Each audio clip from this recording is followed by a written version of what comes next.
Okay, this is a brief audio review of the research poster presentation.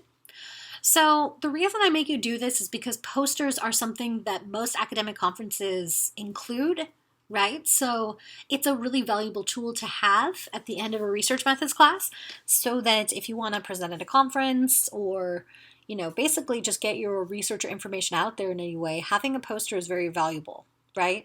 So making it in the format that I'm asking you to do here means that you'll have it later if you want to present on your research in any way. Then it's easy to go to Kinko's and print that bad boy out.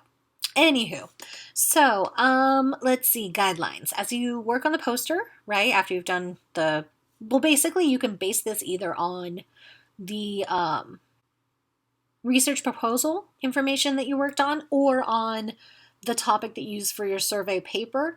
If you use the same topic, great, use that. If you use different topics, then you can choose which one you want to feature for the poster presentation, right?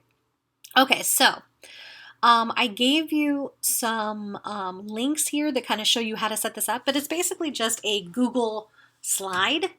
So not a Google Doc, but a Google slide. So it's like their version of PowerPoint, right? You all have access to that as students. So anyway, that's kind of the protocol there. If you click on that link, it's going to give you more details, right? And what makes an effective poster, right? There's some guide from NYU that I posted here as well. So you can use your student Google account, but please make sure the file is viewable by anyone before you post it, because your fellow students can often see it, but I cannot. And then I have to specifically request to be able to view it from each student, which is a pain in my ass. So if you could make sure it's viewable by anyone before you post it to the discussion board, that would be very valuable. That way, if you have classmates that are logged into a personal Gmail account, or if you want me to grade it, then it will actually be viewable, right?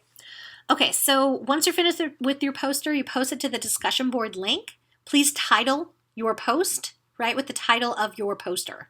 Then you're going to view and comment on at least one other student's poster for full credit for the assignment, right? So again, just like with any of the samples that we've talked about, the sample is not perfect, right? This is just an example of a previous student's poster that got an A on the assignment, right? So it doesn't need to look like this. It doesn't need to have this particular breakdown. This is just an example to give you an idea of what I mean by balancing information or the data with images as well, right? To make it look a little bit more visually interesting. So you see the main points of the intro right here. The research question is prominently placed. The lit review, the hypothesis is prominently placed. So again, you don't have to, you get to pick which sections of your paper you include, but it makes sense to include some major components of your lit review.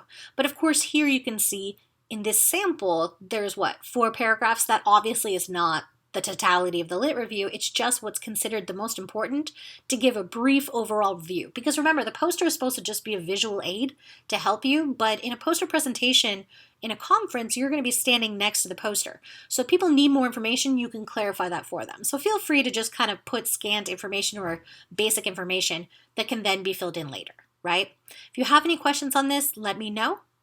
And that's pretty much it.